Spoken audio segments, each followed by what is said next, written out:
You're listening to Civic Media.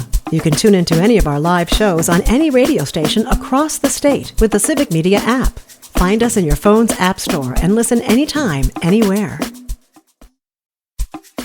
This is your WAUK Daily News Roundup for the Shaw, 101.1 FM and 540 AM in Waukesha.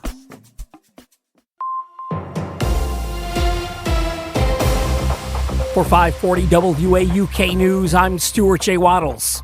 It's a May Day protest march in Milwaukee. The gathering gets going at the Voces de Frontera office on Mitchell and makes its way to the Federal Building on Wisconsin.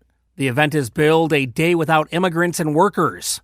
A statement says it aims to highlight the economic contributions of laborers and demand dignity from employers. There are now 2 boats stuck. Jerry from Jerry's Silo Marina says he's done trying to get the deep thought out of the water after one of his salvage pontoons got stuck beside the boat that's been stranded since October. The next step in getting the attention-attracting boat out, according to county officials, is to hire a team that specializes in cleaning up semi-wrecks. An anonymous donor did step up to pay to get the boat out. It's not known if that generosity will extend to the second line of attack.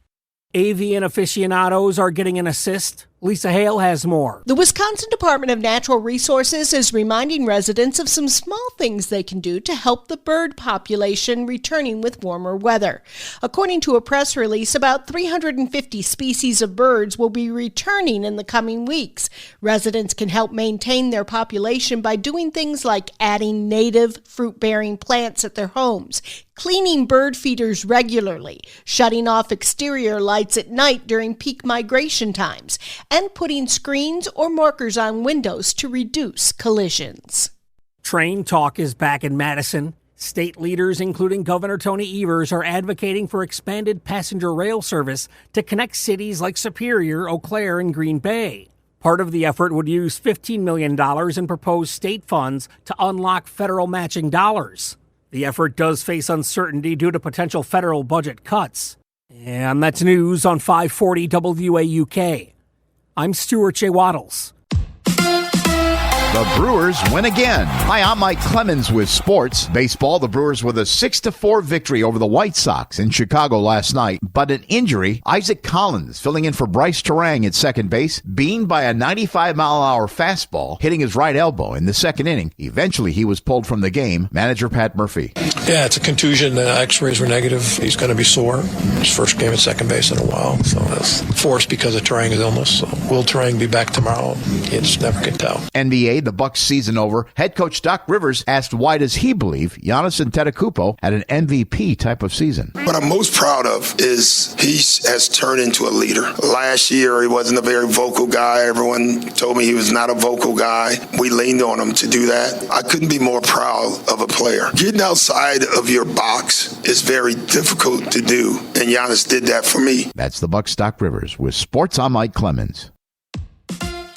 On your entertainment beat, I'm Pete Schwaba. Deadline has confirmed that the primary cause of Gene Hackman's death was severe heart disease and that advanced Alzheimer's also played a part. The report also said that Hackman had not eaten in days before his death. Hackman had undergone multiple heart surgeries, had an aortic valve replaced, and had experienced congestive heart failure. The 95-year-old actor was given a pacemaker in 2019 and most likely died on February 17th. Matthew Gray Gubler enjoyed a nice run on Criminal Minds playing Dr. Spencer Reed. His planned TV comeback is the new drama Einstein, of which he is also an executive producer. On the show, Gubler plays Louis Einstein, the great-grandson of Albert Einstein and a professor at Princeton who gets drawn in to help solve a series of homicides. The show sounds great, but CBS has announced it will push the show to the 2026-27 season due to what the network is calling limited shelf space. Transition, they like the show but don't love it. Jack Black was the frontman for his band Tenacious D, so he is no stranger to the music industry. Now he has a chart-topping solo effort thanks to his latest film, the Minecraft movie. The song is being called an anthem titled Steve's Lava Chicken and is now the shortest song ever to crack the Billboard 100 at just 34 seconds long. It brought in a total of 7 million streams in just 4 days, according to Billboard. 34 seconds is the perfect length for a song if you are slow dancing with someone you don't like. If you follow the career of Gary Oldman, 2 things probably stand out. He is a phenomenal actor, and he used to hit the bottle with a vengeance. The actor quit drinking in 1997 and has been sober for 28 years, but it was recently revealed that he apologized to actress Demi Moore for being drunk on the set of The Scarlet Letter in 1995. Moore says that she accepted his apology and forgave him, but was disappointed with the Slow Horses star. Things seem to have turned out quite well for both of them since the mid-90s. If you're thinking about going to the movies this weekend, and you should be, here's what's hitting theaters. Highly anticipated Marvel film Thunderbolts opens in wide release this weekend. Florence Pugh, Sebastian Stan, and David Harbour star in this film, which we have seen the previews of for months now. Those of you who are fans of the genre will like that it is reviewing insanely well at 88% fresh on Rotten Tomatoes. Here's a quick plot summary.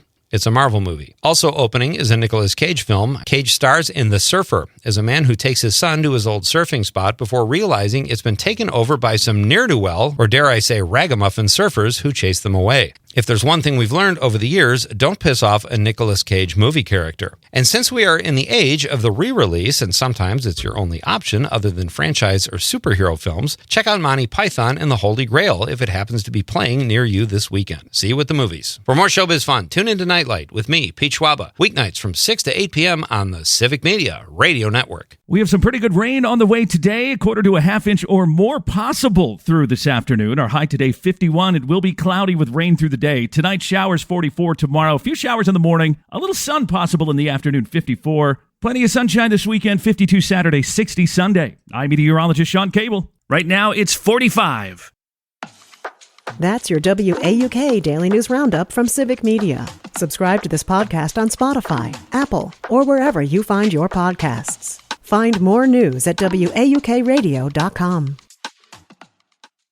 The national news cycle never stops, but it can be hard to find news about your local community. Civic Media is dedicated to providing quality local and state news coverage across Wisconsin. With the Civic Media app, you can get notifications about local stories that matter to you and your community. Find the free Civic Media app in your phone's app store and choose notifications from the menu to tell us what kind of news you want to hear about.